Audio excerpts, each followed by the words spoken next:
इसकी वजह से मेरे हस्बैंड से थोड़ी मनमुटाव रहता है। आपकी नौकरी नहीं लग रही है तो आप क्यों लड़ती हो पति से? मैं नहीं लड़ती, मैं शॉपिंग करती हूँ, बोलते हैं मेरा पैसा खर्च करती हो। तो आप क्या शॉपिंग में पसंद करती हो खरीदना? कुछ नहीं, बस वही जो लड़कियों को पसंद होता है, कपड़े गहने यही सब। तो गहने मतलब सोना? सोना तो इतना नहीं रहता, कपड़े ही परचेज करती तो हूँ। कपड़े हर महीने अलग अलग, मतलब हर दिन के लिए अलग? ऐसा नहीं रहता। 365 जोड़ी नहीं है? कोई फेस्टिवल हुआ, कुछ भी हुआ और तो थोड़ा मतलब एक मनमुटाव- बार जो कपड़ा आप पहन लेती हैं त्योहार उत्सव में, उसको दोबारा रिपीट नहीं करती? नहीं, ऐसा कुछ नहीं है। हैं? मतलब इनको ऐसा लगता है मैं फालतू खर्च करती हूँ, उससे थोड़ा मनमुटाव हो जाता है। आपके पति कितना कमाते हैं 1.5 लाख महीने का? और आप कितना खर्चा कर देती हो? यही 2-3 हजार। महीने का आपका खर्चा है 3000? हाँ, अच्छा, यही बैठे हैं। तो आप भी सोच रही हो मैं भी कमाऊं? जब कोशिश करती हूँ, जॉब नहीं लगती, इनका कहना है कि तुम कुछ करती नहीं हो, घर में बैठी रहती हो। तो आप क्या करना चाहते हैं? कुछ नहीं, ऐसा कुछ नहीं, मेरी बच्ची है तो इसी को संभालने मेरा टाइम जाता है। जी ठीक ये- है, बच्ची को संभालिए। आप काम करेंगी तो बच्ची को कौन संभालेगा? हाँ, ये किसी से संभलती भी नहीं है, खाना किसी के हाथ से खाती नहीं है ये। तो आप थोड़ा खर्चा कम नहीं कर सकते?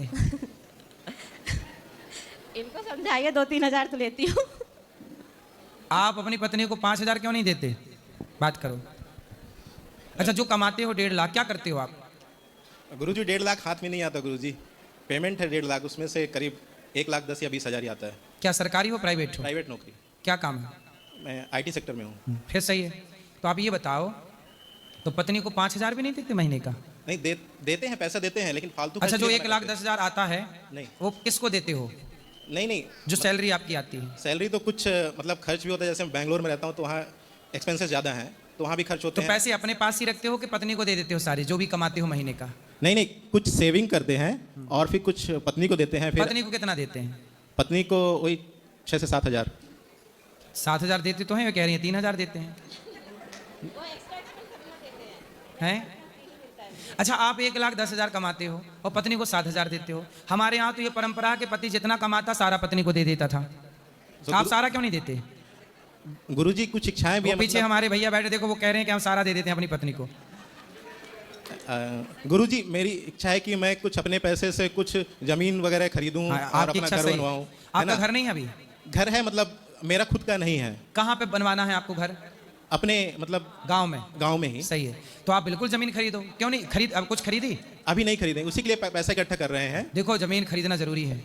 उसके लिए भी बोल रही हूँ बहुत दिन से, उसमें भी कोशिश नहीं कर रहे हैं। बहुत दिन से प्लान चल रहा है कि ले लें, लेकिन हो तो नहीं अब पा आप रहा। इतने महंगे कपड़े पहनोगी तो कैसे आदमी जमीन खरीदेगा?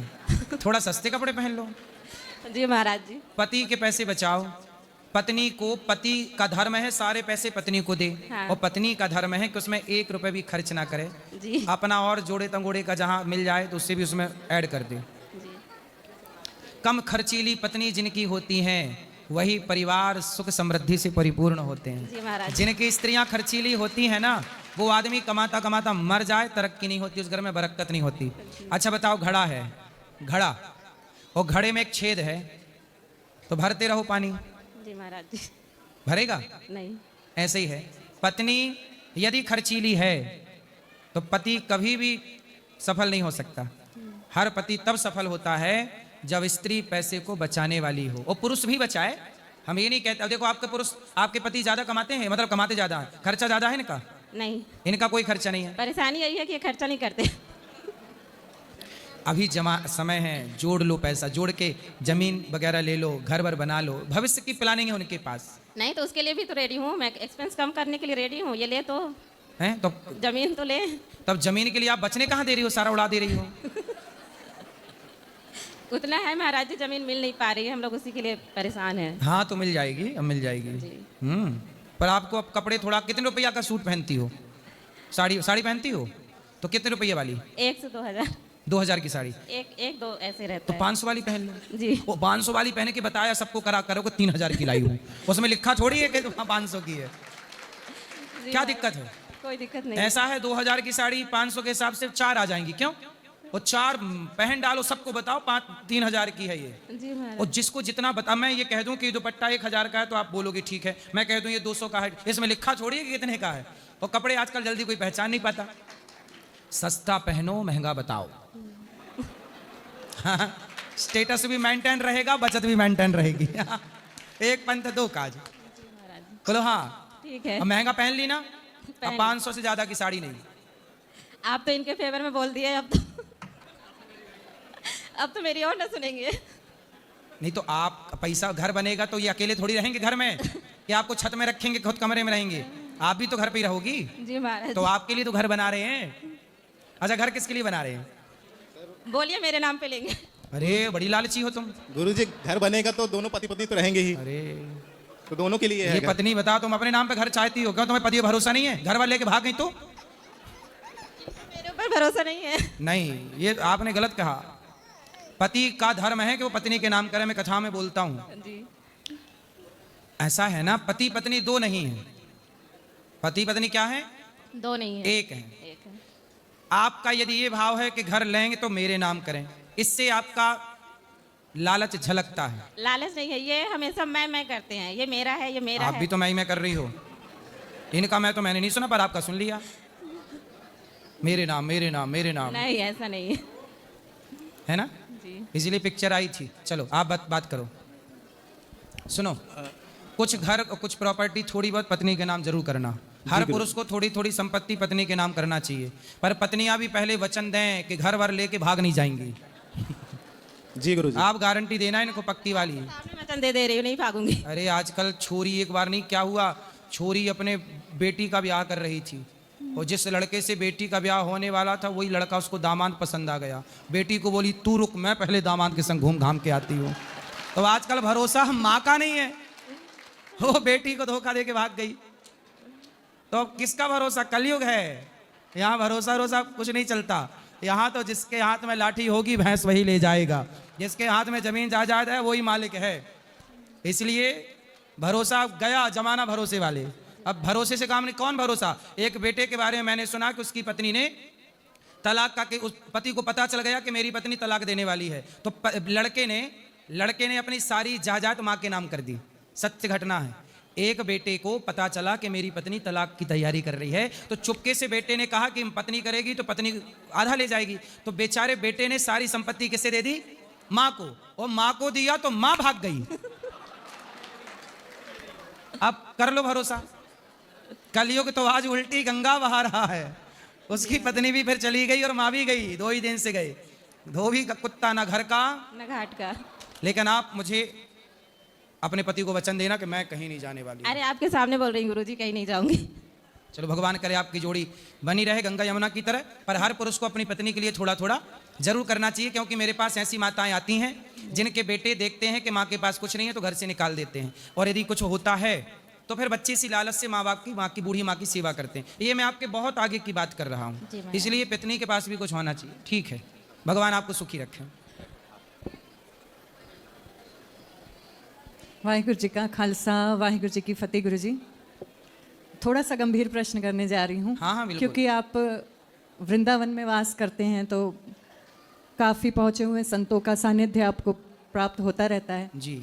उस हिसाब से मैं एक गंभीर प्रश्न जो मैंने यहाँ आके देखा उसके हिसाब से पूछने जा रही हूँ कि गुरबाणी में गुरु नानक देव जी कहते हैं, हुक्म रजाई चलना नानक लिखिया नाल। और भी पंक्तियाँ आती हैं कि हुक्म मन्ने होवे परवान ता खसमे का महल पाएसी। मतलब हुक्म को इतनी महानता दी गई है कि जो शिष्य गुरु के हुक्म में अपना जीवन व्यतीत करता है उसको खसम का महल, मतलब वाहिगुरु का दरबार परलोक में प्राप्त होता है। जी, सच्ची दरगाह में स्थान प्राप्त होता है। सही है। तो अगर हम सबसे पहला हुक्म देखें, परमात्मा एक है, नो डाउट। सभी धर्मों का मूल निरंकार वो एक ही है। अलग अलग धाराएं हैं, अलग अलग मान्यताएं हैं, वो अलग बात है, लेकिन मूल सबका एक ही है। अव्वल अल्लाह नूर उपाया कुदरत के सब बंदे, एक नूर ते सब जग उपजया कौन पले को मंदे। सही है। गुरबाणी कहती है। तो जब अगर किसी इंसान को, मनुष्य को परमात्मा का हुक्म कि उसने उसको हिंदू धर्म में जन्म दिया, परमात्मा का हुक्म उन्होंने उसको सिख धर्म में जन्म दिया, परमात्मा का हुक्म उन्होंने उसको क्रिश्चियन बनाया, इस्लाम बनाया, जो भी है अपने अपने धर्म में जिसको जो हुक्म के अनुसार जन्म मिलता है। तो अगर हमें हिंदू धर्म में परमात्मा ने जन्म दिया तो इसका मतलब उसकी रज़ा ये है कि हम हिंदू धर्म को फॉलो करें। सही है। अगर हमें सिख धर्म में जन्म मिला तो इसका मतलब परमात्मा का हुक्म है कि हमें सिक्खी के हिसाब से आजीवन अपना जीवन यापन करना है। बिल्कुल सही है। तो जो अगर इसके बीच का जन्म लेने के बाद का जो सफ़र होता है उसमें अगर किसी का झुकाव, किसी का रुझान किसी दूसरे धर्म की तरफ ज़्यादा हो जाए और अपने धर्म से हट के वो उस धर्म को अपनाने लगे, उस धर्म के मुताबिक अपना जीवन यापन करने लगे, भले ही वो धार्मिक है, भले ही वो निष्ठा से दूसरे धर्म में नाम जप कर रहा है, पूजा पाठ, अच्छे कर्म सब कुछ कर रहा है, एक और लेवल तक जाके कहीं ना कहीं उस धर्म का प्रतिनिधि या संत या महापुरुष भी बन जाता है, तो क्या ये सही है? क्योंकि परमात्मा का किस धर्म में झुकाव है? किसी भी, जैसे मैंने सिख धर्म में जन्म लिया, ठीक है, जैसे मैं वृंदावन आई, मैंने यहाँ का माहौल देखा, मैं एक एग्जाम्पल के तौर पे बात कर रही हूँ, तो मान लो मेरा मूड बन गया कि मैं अब आगे से हिंदू धर्म को ज़्यादा रुझान देने लगी, इधर झुकाव मेरा होने लगा, तो क्या ये सही होगा? अच्छा, आपने बहुत अच्छा प्रश्न किया है।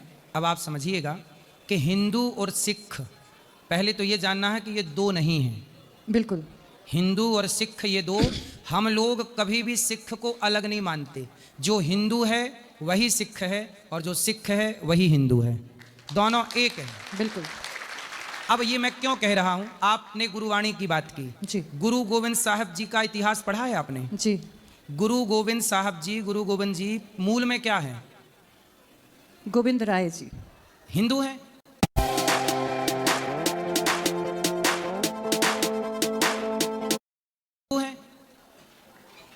है ना? सिख क्या है? शिष्य का अपभ्रंश शब्द है सिख। बिल्कुल। जैसे क्षत्रिय होता, क्षत्रिय, तो पंजाब और हरियाणा में क्षत्रिय को खत्री कहते हैं, चूंकि छा नहीं बोलते तो छा को खा बोल देते हैं। जी जी। उसी तरह शिष्य, गुरु गोविंद सिंह जी के जितने शिष्य थे वो शिष्य से सिख हो गए, वो सिख नहीं शिष्य हैं। क्या है? शिष्य। पर चूंकि शब्दों का बदलाव होने से वो क्या हो गए? सिख हो गए।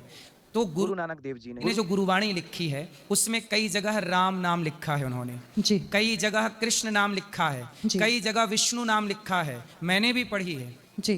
कई जगह नारायण नाम लिखा है जी। और स्वयं गुरु गोविंद सिंह जी अयोध्या जाकर के चिंतन कर रहे हैं राम का। इतिहास प्रमाण मिले हैं इस बात के। जी, यहाँ मैं एक विनती करना चाहूँगी कि गुरु ग्रंथ साहिब जी में जो महापुरुषों द्वारा व्याख्या की गई उसके अकॉर्डिंग, अपनी तो तुच्छ बुद्धि है, अपना कुछ भी नहीं जी, हमारे गुरु ग्रंथ साहिब जी में जो राम शब्द आता है उसमें राजा राम जी के लिए अलग वर्णन है, और जो नॉर्मली राम शब्द आता है वो रमे हुए, कण कण में रमे हुए राम को रमन्ते योगिनाम यस्य सह राम। राम की, राम शब्द की व्युत्पत्ति क्या है, व्याख्या क्या है? राम शब्द की व्याख्या ही है जो रमण करें, सब में जो रमण करें उन्हें राम कहते हैं। ये राम शब्द का अर्थ ही जी, कण कण में रमे हुए राम को, परमात्मा को राम कहा गया। हाँ, राजा राम एक अलग विषय है, मर्यादा पुरुषोत्तम राजा राम के लिए बकायदा राजा राम नाम से शब्द आए हैं। ऐसा है कि समझ का फेर हो गया। जैसे हमारे सनातन में कुछ लोगों ने गलतफहमी फैला दी कि एक राम दशरथ का बेटा, एक राम घट घट में लेटा, एक राम का सकल पसारा, एक राम का सब जग सारा। हमारे यहाँ बोल दिए कि दशरथ जी के राम अलग हैं, शिव जी जिनका ध्यान करते हैं वो राम अलग हैं, रावण ने जिन सीता को चुराया वो राम अलग हैं, घट घट में लेटे हुए राम अलग हैं। अलग तो कुछ भी नहीं है, तो सब एक ही। अज्ञानवश क्या है कि राम वही है, अज्ञान। अब जैसे हमारे यहाँ 3 राम हुए हैं, एक राम दशरथ नंदन राम जो मर्यादा पुरुषोत्तम भगवान, एक दूसरे राम है बलराम जो भगवान कृष्ण के बड़े भैया हैं, और तीसरे राम है परशुराम। तो 3 राम। अब कुछ लोग कहते 3 राम में तुम किस राम के उपासक हो? तो हमारे यहाँ स्पष्ट कहा है हम उन राम के उपासक हैं जो सीता पति हैं, जो सीता पति। पर मेरा प्रश्न जो था महाराज जी वो ये था कि परमात्मा के हुक्म से अगर हमें किसी धर्म में जन्म मिलता है तो फिर हमें धर्म परिवर्तन करना। आप परिवर्तन थोड़ी कर रहे हैं, आप सनातनी ही हैं। सिख कोई हमसे और हम सिख से अलग थोड़ी हैं। अब देखो, एक पिता के 2 बेटे हैं, तो कई बार दोनों बेटों में ऐसा लड़ाई झगड़ा हो जाता है कि दोनों एक दूसरे के द्वार पे नहीं जाते, नहीं जा रहे हैं ना, लड़ाई हो गई, तेरे बेटी के ब्याह में हम नहीं आएंगे, हमारी बेटी के ब्याह में तू मत आना, जबकि एक खून है दोनों के भीतर, एक बाप का खून है कि नहीं? ऐसे ही है कि हिंदू और सिख में दोनों एक तत्व हैं, लेकिन विचारों का मतभेद है। अब ये विचारों का मतभेद खत्म हो तो हम आपसे अलग कब थे और आप हमसे अलग कब थे? नहीं, मान्यताओं का भेद है, मतलब विचारों का। उनके विचार अलग हैं, इनके विचार अलग जैसे हमारे में अब सीधी सी बात है, केशों को गुरु की मोहर कहा जाता है। हाँ। केश कत्ल शब्द इस्तेमाल किया जाता है। केशों को काटना मतलब कत्ल करना। सही है। केश कत्ल नहीं करने। सही है। वहीं आप अगर कोई सिख हिंदू धर्म में आ जाता है तो वो सबसे पहला अपराध अपने जन्म की आज्ञा के हिसाब से। हिंदुओं में हम सनातनी कभी नहीं कहते, हम किसी मुसलमान से कभी नहीं कहते तुम हिंदू हो जाओ, हम कभी किसी ईसाई से नहीं कहते कि तुम हिंदू हो जाओ, हम किसी सिख से नहीं कहते कि तुम हिंदू हो जाओ।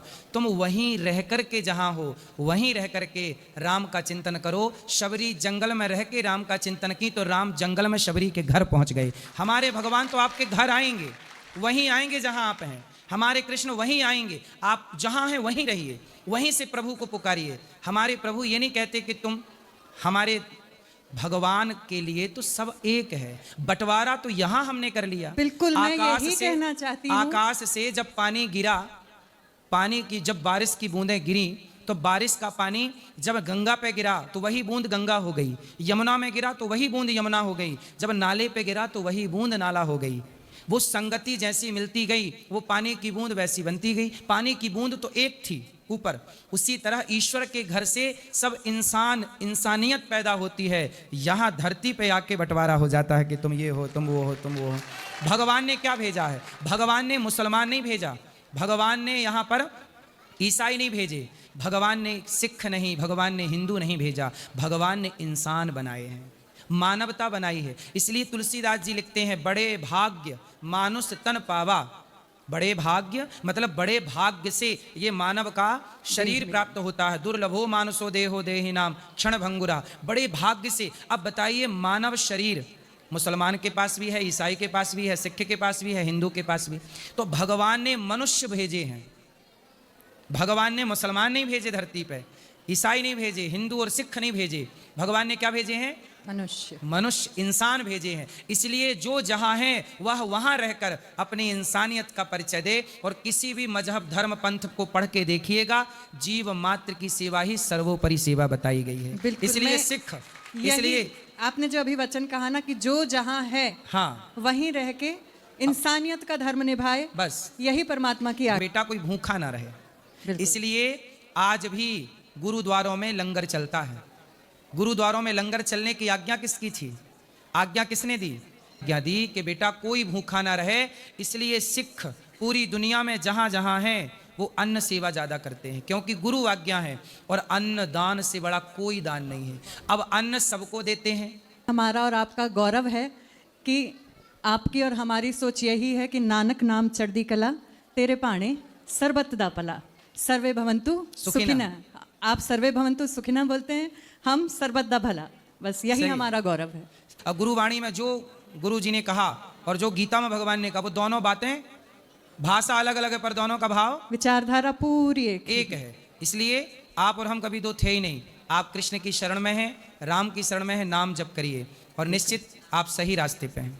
वाहिगुरु जी का खालसा। महाराज जी, एक बात मैं और बोलूँगा जी। हिंदू और सिख न कभी अलग थे, न कभी अलग हैं और न कभी अलग होंगे।